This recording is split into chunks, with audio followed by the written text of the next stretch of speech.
संध्या live आवाज महाराष्ट्राचा। नमस्कार, मी सेजल देशमुख आणि तुम्ही पाहताय संध्या लाईव्ह। पुढील 24 तासांसाठी मुंबई शहर आणि उपनगरांसाठी स्थानिक अंदाज हवामान विभागाने वर्तवलाय। मुंबईसह उपनगरातील गारठा कमी झालाय। शहर आणि उपनगरांमध्ये सकाळी धुके आणि दुपारी संध्याकाळ अंशतः ढगाळ आकाश, कमाल आणि किमान तापमान अनुक्रमे 33 डिग्री आणि 20 डिग्रीच्या आसपास असेल। उत्तर पश्चिम भारत आणि मध्य भारतात पुढचे 24 तास कमी तापमान राहणारे 2-3 डिग्री सेल्सिअस तापमानात घट होईल। पुढच्या 3 दिवसात कमाल तापमान 4 डिग्रीने वाढेल असा अंदाज आहे। पश्चिम भारताला 24 तासात किमान तापमान 3 डिग्रीने खाली घसरेल तर कमाल तापमान 3 डिग्रीने वाढेल असा प्राथमिक अंदाज आहे। महाराष्ट्रात पुढचे 5 दिवस कोणताही पावसाचा इशारा देण्यात आलेला नाहीये।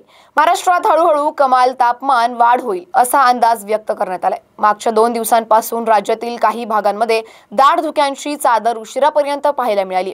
राज्यात पावसाचा इशारा नसला तरी ढगाळ वातावरण असल्याने काही अंशी तापमानात वाढ झाल्याचं सांगितलं जात आहे। श्रीलंकेच्या किनाऱ्यालगत बंगालच्या उपसागरात सायक्लोनिक सर्क्युलेशनची स्थिती आहे। दुसरीकडे राजस्थानपासून वरच्या बाजूला समुद्रात सायक्लोनिक सर्क्युलेशन सारखी स्थिती निर्माण झाली आहे। उत्तरेकडून येणाऱ्या वाऱ्यांचा वेग वाढल्याने उत्तर भारतात कडाड्याची थंडी आणि दाट धुक्याची चादर आहे। महाराष्ट्रात मात्र सध्या असा कोणताही इशारा देण्यात आला नाहीये। अशाच अपडेटसाठी आमच्या संध्या लाईव्ह चॅनलला लाईक, शेअर आणि सबस्क्राईब करा।